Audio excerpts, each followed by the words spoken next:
स्वामी विवेकानंद जी ने कहा कि जिंदगी का रास्ता बना बनाया नहीं मिलता है, स्वयं को बनाना पड़ता है और जिसने जैसा रास्ता बनाया उसे वैसी ही मंजिल मिलती है। स्वामी विवेकानंद जी ने सिर्फ बातें कही नहीं बल्कि उन पर चलकर दिखाया। यंगस्टर्स को आइडियोलॉजी नहीं दी बल्कि उनके लिए अपॉर्चुनिटीज के दरवाजे खुलवाए। एक बार की बात है, प्लेन में थे स्वामी जी, उनके साथ में जमशेद जी टाटा साहब जो थे वो अमेरिका जा रहे थे। स्वामी जी शिकागो जा रहे थे स्पीच देने के लिए और तब बातचीत हुई। जमशेद जी टाटा से पूछा स्वामी जी ने कि आप किस पर्पस से जा रहे हैं, उद्देश्य पूछा। जमशेद जी टाटा ने कहा कि मैं बिजनेस आइडियाज को लेकर के वहां जा रहा हूं, डिस्कस करने के लिए जा रहा हूं। तब स्वामी विवेकानंद जी ने कहा कि क्यों ना आप इंडिया में एक स्टील फैक्ट्री की स्थापना करें, क्यों ना आप इंडिया में इंस्टीट्यूट ऑफ साइंस जैसी कोई बड़ी संस्था खोलें। और जब वापस आए जमशेद जी टाटा तो जमशेद जी टाटा साहब ने इंडियन इंस्टीट्यूट ऑफ साइंस की स्थापना की। ये सारा जो कुछ हुआ उसके पीछे का क्रेडिट स्वामी विवेकानंद जी के बड़े आइडियाज को, बड़ी जो सोच है उसको जाता है, क्योंकि उन्होंने युवाओं के बारे में सोचा कि युवाओं को नया रास्ता मिले, हमारे देश के युवा भी बाकी देशों के साथ साथ डेवलप करें। स्वामी विवेकानंद जी जो कि युवाओं के लिए आदर्श हैं, जो कि हर उम्र के व्यक्ति के लिए आदर्श हैं, जो जीवन जीने की राह दिखाते हैं। उनका जन्म 1863 में हुआ 12 जनवरी को कोलकाता में। उनके पिताजी का नाम विश्वनाथ दत्त जी था, माताजी का नाम भुवनेश्वरी देवी जी था। स्वामी विवेकानंद जी संन्यास धारण करने से पहले जो उनका नाम था वो था नरेंद्र नाथ दत्त। उनके गुरुजी का नाम स्वामी रामकृष्ण परमहंस जी था। ये सारी बातें आपको मालूम है, लेकिन शायद वो 5 कहानियां मालूम ना हो जो जीवन जीने का रास्ता दिखाती हैं। स्वागत है आपका, आप देख रहे हैं लर्निंग सीरीज सीखोगे नहीं तो जीतोगे कैसे। मेरा नाम है आरजे कार्तिक। आइए शुरू करते हैं 5 वो अनटोल्ड स्टोरीज। सीखने वाली पहली बात, पहली कहानी आपको सुनाता हूं जो समझाएगी कि जीवन में भाव सबसे महत्वपूर्ण है। स्वामी विवेकानंद जी को एक राजा ने अपने महल में बुलाया और उनसे एक सवाल किया कि आप लोग ये मूर्ति पूजा क्यों करते हो, मिट्टी की, पीतल की, पत्थर की मूर्ति की पूजा क्यों करते हो? मैं इसमें नहीं मानता, ये सिर्फ एक पदार्थ है, मिट्टी है, पीतल है, पत्थर है, इसमें क्या आपको दिखता है? वो जो राजा साहब बैठे थे उनके सिंहासन के पीछे एक व्यक्ति की तस्वीर लगी हुई थी। स्वामी जी की नजर उस पर पड़ी और उन्होंने पूछा कि ये तस्वीर किसकी है? राजा ने बड़े गर्व से कहा कि मेरे पिताजी की है। तो स्वामी जी ने कहा कि वो तस्वीर उतरवाइए, आपके हाथ में लीजिए। राजा ने सेवक को बुलाया, तस्वीर उतारी गई, राजा के हाथ में आई। स्वामी जी ने कहा अब इस पर थूकिए। राजा को गुस्सा आ गया, उसने कहा आप स्वामी हैं, आप साधु हैं, ऐसी बातें कर रहे हैं, इस पर थूकिए, आप होश में तो है ना, मैं काम नहीं कर सकता। स्वामी विवेकानंद जी ने राजा को समझाते हुए कहा कि यह तस्वीर तो सिर्फ एक कागज का टुकड़ा है, इस पर रंग जो है उकेरे गए हैं, ना तो इसमें जान है, ना आवाज है, ना ये सुन सकती है, ना देख सकती है, ना आपको कुछ कह सकती है। आप थूक दीजिए, क्या है इसमें, ना हड्डी है ना प्राण है। आप क्यों नहीं थूक रहे? क्योंकि आपको इस तस्वीर में अपने पिताजी नजर आते हैं, ठीक वैसे ही मुझे उस मूर्ति में भगवान नजर आते हैं। मेरे लिए वो मिट्टी की, पीतल की, पत्थर की नहीं है, मेरे लिए वो साक्षात प्रभु हैं और उनसे मैं प्रार्थना करता हूं, उनसे मैं सवाल जवाब करता हूं, उनसे मैं बात करता हूं। ठीक वैसे ही जैसे आप अपने पिता का स्वरूप इस तस्वीर में देखते हैं, मैं भी बस उस मूर्ति में उन प्रभु का जो रूप है उसे देखता हूं। छोटी सी कहानी सिखाती है कि भाव ही भगवान है। जहां आपने भाव केंद्रित किया, बस वहीं आपकी श्रद्धा टिक जाती है और प्रभु से आपकी बात होना शुरू हो जाती है। दूसरी कहानी, दूसरी बात सीखने को मिलेगी। स्वामी विवेकानंद जी विदेश गए हुए थे। उनके स्वागत के लिए कई सारे लोग आए, हाथ बढ़ा करके उनकी तरफ कहा हेलो। तो स्वामी जी ने दोनों हाथ जोड़ करके कहा नमस्ते। तो उनमें से कुछ लोगों को लगा कि शायद स्वामी जी को इंग्लिश नहीं आती है, तो उनमें से एक ने हिंदी में कहा कि कैसे हैं आप? तो स्वामी जी ने कहा I am fine, thank you. जैसे ही सुना वो लोग चौंक गए। उन्होंने कहा कि आप गजब कर रहे हैं, हमने आपसे इंग्लिश में बात की, आपने हिंदी में जवाब दिया, हमने आपसे हिंदी में बात की, आपने इंग्लिश में जवाब दिया। तो स्वामी विवेकानंद जी ने कहा कि हाँ बिल्कुल, क्योंकि पहले आप अपनी मातृभाषा को सम्मान दे रहे थे तो मैंने भी अपनी मातृभाषा को सम्मान दिया, लेकिन जब आपने मेरी माँ को सम्मान दिया तो मैंने भी आपकी माँ को सम्मान दिया। छोटी सी कहानी सिखाती है कि लाइफ में वैल्यूज बहुत इंपॉर्टेंट होती हैं, संस्कार बहुत इंपॉर्टेंट होते हैं। अपनी मिट्टी से, मातृभाषा से मोहब्बत करते रहिए। स्वामी विवेकानंद जी की कहानियों पर आगे बढ़े उससे पहले स्वामी विवेकानंद जी ने युवाओं के मन को जितना प्रेरित किया शायद ही किसी और ने किया हो।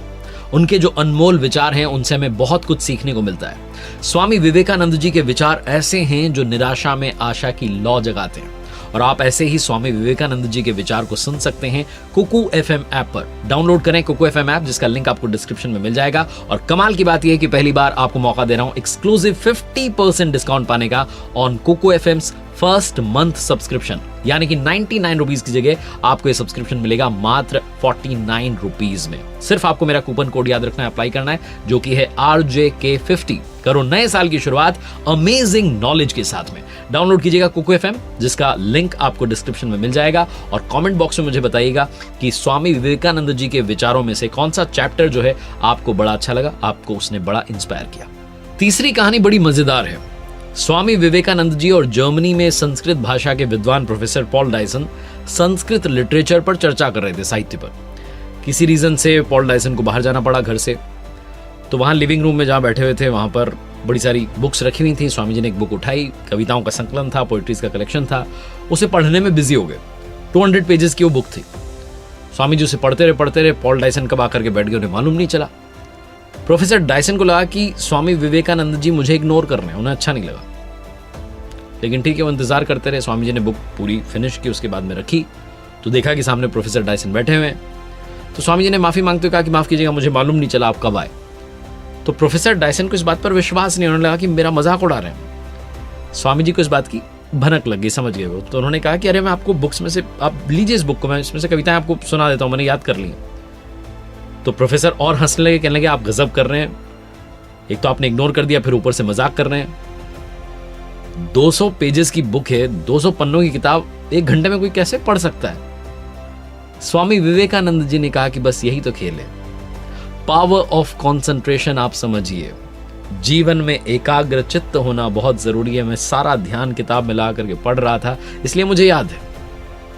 ये छोटी सी कहानी तीसरी बात सिखाती है कि जीवन में अगर आप एकाग्र चित्त नहीं हैं, तो चाहे जिस भी एक्टिविटी को आप कर रहे हैं, जिस भी काम को आप कर रहे हैं, घर का काम कर रहे हैं, बाहर का काम कर रहे हैं, अपना बिजनेस कर रहे हैं, पढ़ाई कर रहे हैं, परीक्षा की तैयारी कर रहे हैं, खेल रहे हैं, अगर आप उस मोमेंट में नहीं हैं, कंसंट्रेशन के साथ नहीं हैं, तो आप अपना 100% नहीं दे रहे हैं, और ना ही आपको एक्सपेक्टेशंस रखनी चाहिए कि मुझे 100% रिजल्ट मिलेगा।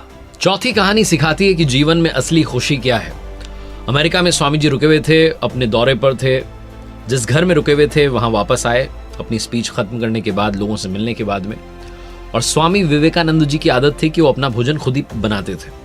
तो आकर के उन्होंने कुछ चपातियां अपने लिए सेकी, सब्जी तैयार की। वो भोजन के लिए बैठने वाले थे कि तभी कुछ बच्चे आ गए। बच्चों का आना जाना लगा रहता था स्वामी विवेकानंद जी के पास में, और बच्चे भूखे थे। उन्होंने कहा कि हमें भूख लगी है, तो स्वामी जी ने जितना अपना भोजन था सारा बांट दिया। उस घर के जो मालिक थे, जो लोग वहां रहते था, जो परिवार वहां रहता था, उन्होंने कहा कि स्वामी जी आपने क्या किया, आप तो आपके पास में कुछ भी नहीं, आप क्या खाएंगे, फिर से आपको बनाना पड़ेगा, क्योंकि आप हमारे हाथ का बना हो तो खाएंगे नहीं। तो स्वामी जी ने कहा कि कौन सी बड़ी चिंता की बात है, रोटी जो है ये तो पेट की ज्वाला शांत करने वाली चीज है, इस पेट में ना गई तो उस पेट में चली गई। और वैसे भी जीवन में याद रखना, देने का जो आनंद होता है वो लेने के आनंद से काफी बड़ा होता है। खुशियां बांटने से मिलती हैं, सिर्फ ऐसे मांगने से नहीं मिलती हैं। इसलिए अगर आपको थोड़ा भी ज्यादा मिला है तो बांटना शुरू कीजिए। यही सिखाती है चौथी कहानी। और पांचवी कहानी जो सिखाती है कि जीवन में अपने चैलेंजेस को भी चैलेंज करना शुरू कीजिए। एक बार वाराणसी के मंदिर में स्वामी विवेकानंद जी निकल रहे थे, तभी उन्हें बहुत सारे बंदरों ने घेर लिया।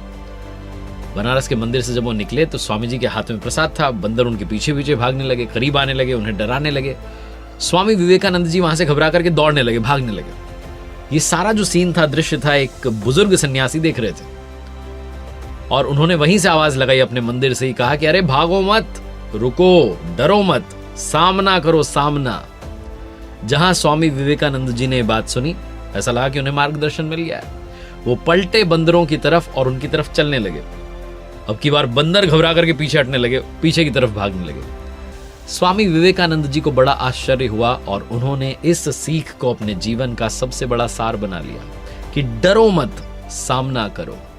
अगर आपको जीवन में किसी चीज से डर लगता है, आप भयभीत हैं, आपको लगता है कि समस्या मेरे जीवन में मंजिल तक नहीं पहुंचने देगी, तो उससे घबराइए मत, उसे फेस कीजिए, उसका सामना कीजिए। उस समस्या खुद ब खुद आपसे दूर भाग जाएगी। स्वामी विवेकानंद जी ने अमेरिका के शिकागो में जो वर्ल्ड फेमस स्पीच दी थी, उससे सीखने वाली 5 बातें। सबसे पहली, जब तक आप खुद पर विश्वास नहीं करते तब तक आप भगवान पर भी विश्वास नहीं कर सकते हैं। दूसरी, आप भगवान को कहां खोज रहे हैं अगर आप उन्हें अपने दिल में और दूसरों के हृदय में नहीं देख पा रहे हैं। तीसरी, दिल और दिमाग का अगर टकराव होता है तो हमेशा अपने दिल की सुनिए। चौथी, सच को 1000 तरीकों से बताया जा सकता है लेकिन फिर भी वो सत्य सत्य ही रहेगा। और पांचवी, अगर आप पैसे का इस्तेमाल, अगर आपके पास में ज्यादा पैसा है और उसका इस्तेमाल दूसरों की भलाई में नहीं लगा रहे हैं तो वो पैसा बुराई का ढेर है, उससे जितना जल्दी पीछा छुड़ाएंगे उतना बेहतर होगा। एक बार फिर से दोस्तों यही कहूंगा, ऊपर वाले के आशीर्वाद, अपनी मेहनत और अपनों के प्यार के साथ कर दिखाओ कुछ ऐसा कि दुनिया करना चाहे आपके जैसा। याद रखिए, हर सोमवार सुबह 9:30 बजे मेरे साथ देखिए एक नई कहानी, हर शुक्रवार सुबह 9:30 बजे मेरे साथ देखिए लर्निंग सीरीज का एक नया वीडियो। एक नई सीरीज मैंने शुरू की है जिसका नाम है गीता ज्ञान। श्रीमद् भगवद गीता के अलग अलग अध्यायों से आप क्या सीख सकते हैं, देखना मत भूलिए, हर बुधवार सुबह 9:30 बजे। और जाते आते छोटा सा रिमाइंडर, डाउनलोड करना ना भूलें कुकू FM ऐप, जिसका लिंक आपको डिस्क्रिप्शन में मिल जाएगा। और साथ ही वहां आप सुन सकते हैं स्वामी विवेकानंद जी के विचार और भी ढेरों अमेजिंग ऑडियो शोज।